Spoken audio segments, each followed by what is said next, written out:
Hello friends, to welcome you in the class of physical education and sports science. मेरे प्यारे बच्चों, मैंने एक शॉर्ट वीडियोस में आपको बताया था कि जो राजस्थान पब्लिक सर्विस कमीशन के द्वारा संस्कृत कॉलेज के लिए असिस्टेंट प्रोफेसर का एग्जामिनेशन होना है।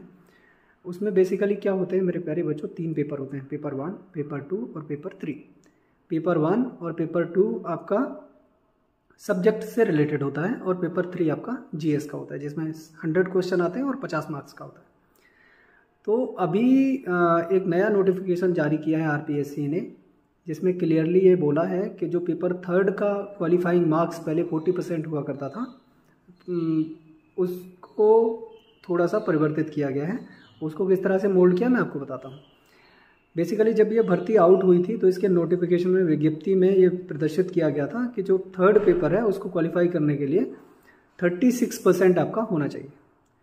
लेकिन अभी एक नया नोटिफिकेशन जारी करके उन्होंने बोला है कि जो 36% का क्वालिफिकेशन क्राइटेरिया था वो गलती से एक फॉल्स स्टेटमेंट में लिख गया था और उसको शोधी पत्र जारी किया है। और उसमें लिखा है कि जो फर्स्ट पेपर और सेकंड पेपर को क्वालिफाई करने का कोई औचित्य नहीं रह जाएगा अगर आप 40% आपका पेपर 3rd में, मतलब जीएस के पेपर में क्वालिफाई नहीं करते हैं।